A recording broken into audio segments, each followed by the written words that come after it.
여러분 안녕하세요. 롱장입니다. 빙하. 꽃이 많이 폈습니다. 날씨도 좋고요. 많이 다니시면 좋겠고요. 많이 다니시면 이런 느낌을 받으실 거예요. 아, 세상은 돌아가는구나. 정치는 정치고 경제는 경제고 부동산은 부동산이고 내 인생은 내 인생이고 그냥 다 돌아가는구나. 이거 굉장히 중요합니다. 왜냐면은 영상들을 보시면은 한 곳에 꽂히게 돼 있어요. 정치면 정치, 부동산이면 부동산. 저는 안 그러려고 노력을 많이 하는데 아무래도 약간은 좀 어렵죠. 부동산 쪽에 워낙 관심이 많다 보니까.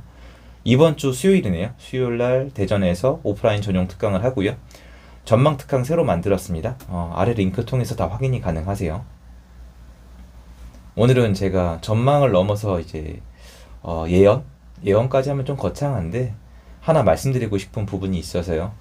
제가 시행을 하잖아요. 그러면 빌라 짓는 분들도 있고 뭐 예전에는 한동안 지산도 많이 지으셨는데 빌라 좀 얘기해 볼게요. 그 빌라 시장 얘기한 다음에 또 딴 거도 하나 추가로 말씀을 드릴 건데요.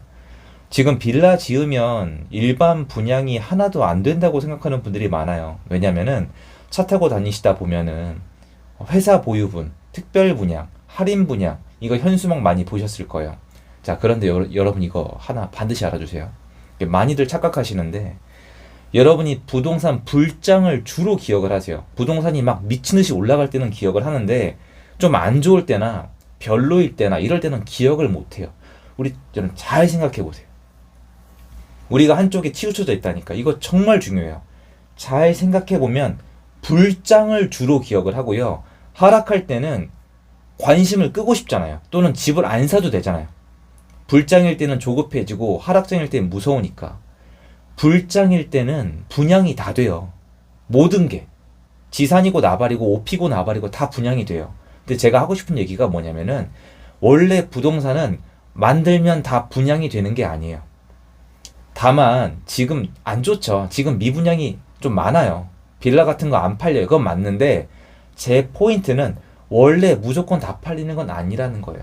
그래서 한 곳에서는 한쪽 측면에서는 분양을 잘 하고 있어요. 근데 문제가 뭐냐면 요거 시행하시는 분들은 알고 있는 꿀팁인데 이 분양 대상이 한국 분들인 경우에는 지금 힘들어요.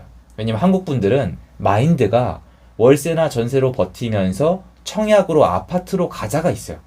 근데 이 분양 대상이 외국인 분들인 경우에는 지금 시장이 좀 달라요. 완판해요. 실제 지금 확인하고 다니고 있고 제가 알고 있는 부분이에요.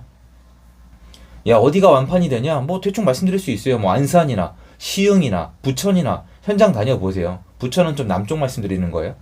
그러니까 중국 분들이나 아니면 뭐 고려인 분들이나 중앙아시아 분들, 뭐 우즈베키스탄, 카자흐스탄, 키르기스탄 다양하고요. 동남아시아 분들 좀 약간 있는데 중국 쪽 분들이 한 70% 이상을 차지하는데 이분들 집 사세요 지금. 분양을 받아버리세요. 자, 그러면 이분들은 집을 왜 살까? 이게 얘기를 해보면은 이분들은 이거예요. 내 집 하나는 있어야 되겠다. 나는 새 들어 사는 거 싫다. 나는 집주인 되고 싶다. 이렇게 말씀을 하시는데 이거 왠지 한국 정서랑 안 맞지 않나요? 오늘 제가 하고자 하는 예언이 이거거든요. 한국은 이게 예전엔 전두환 정권부터 시작이 돼가지고 임차인들이 굉장히 힘들었어요. 집주인들이 갑질이 심했어요. 그 당시에는 어떤 게 있었냐면은 집주인이 부럽다. 건물주가 부럽다. 집주인은 높은 단계에 있는 사람이다. 집주인 돼봤으면 소원이 없겠다. 내 집 마련 한 채가 내 꿈이다. 그게 거기서 나온 얘기거든요. 그리고 세입자는 되게 힘든 사람들이었어요. 그런데 국가를 운영하다 보니까 임대차 특별보호법을 만들면서 임차인분들의 힘이 점점점 늘어나다가 지금은 제 기준에서 봤을 때 아마 세계 선진국에서 왔을 때 좀 놀랄 정도일 거예요. 왜냐면 제가 물어봤을 때 많이 놀라니까. 세입자가 집주인보다 힘이 강한 나라가 여기에요. 자, 제가 예언하는 게 바로 이겁니다.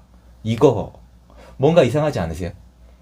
세입자가 집주인보다 힘이 세다? 그리고 세입자가 집주인의 집에 원하면 4년 동안 거주할 수 있다? 그리고 아마 정권이 특정하게 바뀌면 10년 또는 20년 또는 영원히 가능할 수도 있습니다.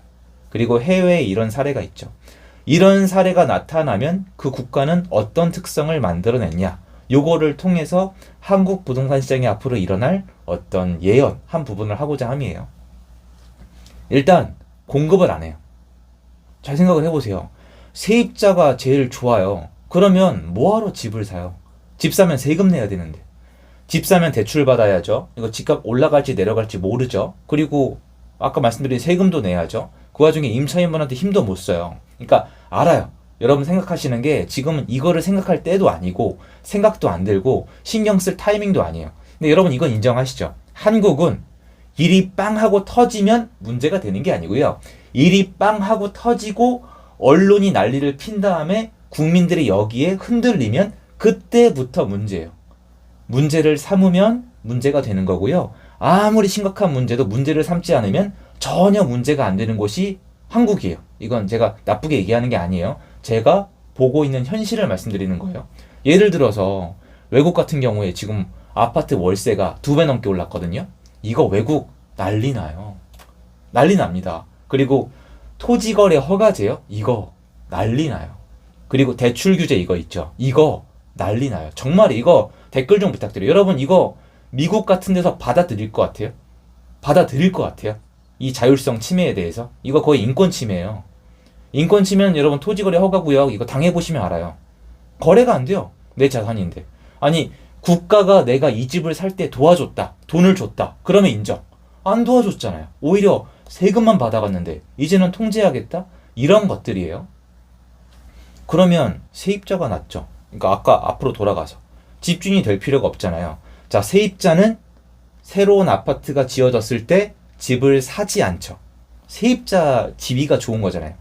세입자 지위가 좋으면은 장기적으로 수년이 걸리지만 새로운 공급이 안 돼요.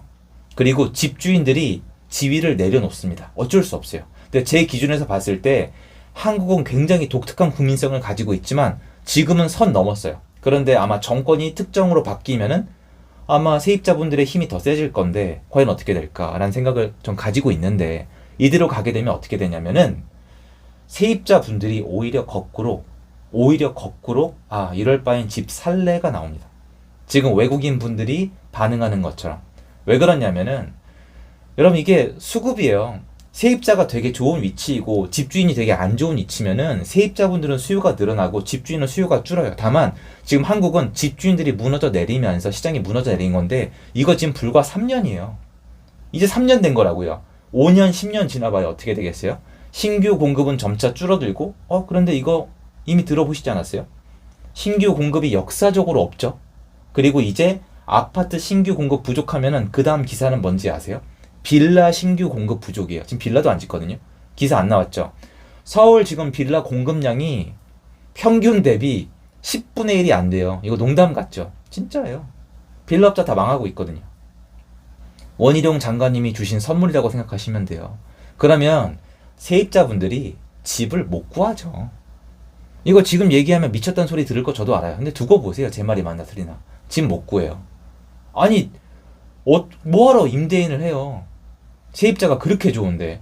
게다가 한국은 세입자로 있다가 청약받으면 로또 청약이잖아요. 완벽하지 않아요?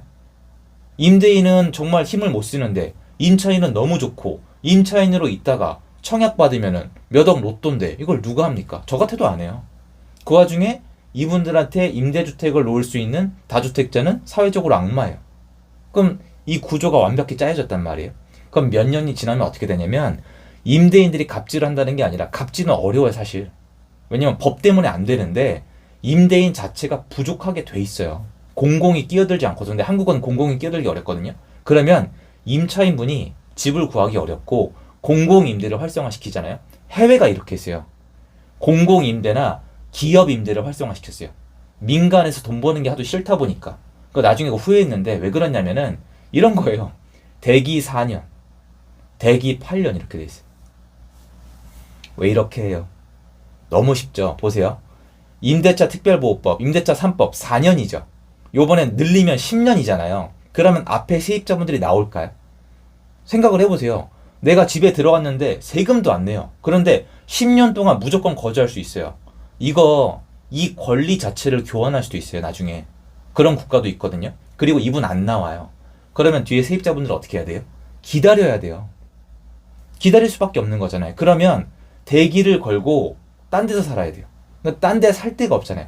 그런 식으로 늘어난 게 유럽 가면은 배 띄워놓고 살고 미국 가면 등기부등본하면 바퀴 달린 집에 살고 이런 것들이 결국 그런 악법들 때문에 만들어진 거예요. 할렘가도 마찬가지예요. 할렘가는 집을 보유하고 소유하는 비용이 너무 비싸서 버린 거예요. 할렘가 위치 나쁘지 않아요. 다 역사가 이렇게 있거든요. 한국이 지금 전형적으로 글러가고 있어요. 오히려 거기보다 더 심해요. 그럼 어떻게 되냐면 세입자분들이 전월세를 못 택하고 매매를 무조건 하는 게 아니라 그냥 마지못해 매매하는 쪽? 약간 이런 쪽으로 가는 거예요. 여기서 약간 애매한 게 일본이에요. 일본도 월세 때문에 매매를 하는 분들이 많거든요. 근데 그래도 일본은 이걸 싫어하는 이유가 집값이 올라갈 수 있는 구조가 어려웠기 때문이에요. 신도시, 빈집 많잖아요. 다마 신도시 같은 거. 제가 그 얘기가 하도 궁금해서 따로 리서치를 해봤거든요. 그런데 제가 찾아보고 깜짝 놀란 게 있어요. 일본 빈집 되게 많아요. 근데 한국처럼 되게 짓기 힘든 고급 아파트들은 아니고 약간 맨션이나 빌라를 많이 지었어요. 그리고 여기저기 신도시를 많이 지어놨는데 제가 그 문구를 보고 깜짝 놀랐어요. 한국은 예비 도시가 별로 필요가 없어요. 물론 있으면 좋죠. 예를 들어서 일기 신도시 재건축할 거면 예비 도시가 있어야 된단 말이에요. 근데 일본은 예비 도시 차원으로 많이 지었대요. 왜 그러냐? 여러분 한국에서 예를 들어서 예를 드는 거예요. 오해하시면 안 돼요. 일산이 지진 나서 대피할 일이 있나요? 아니 그런 역사가 있나요? 분당이 해일이 일어나서 이거를 이주할 일이 있나요? 무슨 얘기하는지 아시겠죠? 일본은요 예비 도시가 있어야 돼요. 개념이 다르다고요. 그리고 한국처럼 고급 아파트를 지어놓은 게 아니에요. 빨리빨리 지을 수 있는 주택 유형이란 말이에요. 물론 이걸 치고도 그때 내수로 토목으로 다 돈을 돌렸기 때문에 많이 지어진 건 맞지만 한국이랑 정서적으로 다르단 말이에요. 근데 이런 조건이랑 그리고 뭐 잃어버린 10년, 20년 그리고 이제 경기의 특색 때문에 매매했을 때 워낙 재미가 없었기 때문에 매매를 안 했지만 그 환경에서조차도 월세가 싫어서 월세가 비싸서 매매하는 사람들은 꾸준히 있었고 그게 가다가 약간 시장이 바뀌니까 주요 도시만 많이 올랐단 말이에요. 일본도. 근데 한국은 그렇지도 않아요. 한국은 그런 환경도 아니란 말이에요. 그래서 막 매매가가 미친듯이 갑니다가 아니에요. 지금은 전월세를 택했을 때 나중에 나한테 어떤 시장이 기다리고 있는지를 봐야 돼요. 4년, 10년 산 다음에 나왔을 때 다 올라가 있으면 어떡할 거예요? 그때는 어떻게 할 거예요? 그때 공공이 책임지면 좋은데 공공에 대기 걸려 있으면요. 공공 입지가 안 좋으면요. 이런 것까지 생각을 해야 된단 말이에요. 그래서 제가 생각하는 한국은 지금까지는 임차인으로 거주하기 너무너무 좋았던 국가에서 점점 더 안 좋아지고 임차 시장에 공급에 비해서 수요가 많아지는 곳으로 변할 거예요. 그리고 임대인들은 설 자리가 없겠죠. 대신 그 설 자리가 없는 대신에 시장의 거래량이 늘어나는 게 탄력을 잃거나 예전처럼 시장이 막 미친듯이 올라가거나 탄력성이 있거나 이런 부분이 좀 떨어질 수는 있습니다. 그것도 뭐 기타 요소에 따라 다른데 아무튼 그걸 국민들이 원하는 시장이라면 정치인들은 그렇게 만들어 가겠죠. 그래서 그거를 좀 말씀드리고 싶어서 시장은 갈 길이 정해져 있어요 사실은. 여러분들 이거는 뭐 부동산 공부를 어느 정도 해보셨으면은 어느 정도는 공감을 하실 거라고 저는 생각을 하거든요. 지금 다주택자로 전월세를 놓는다? 상당히 이거는 포부가 큰 사람이에요. 자기 희생을 해야 되기 때문에 그래서 그거 한번 생각해 봤으면 좋겠다라는 뜻에서 영상 준비해 봤습니다. 좋은 하루 되시고요. 감사합니다.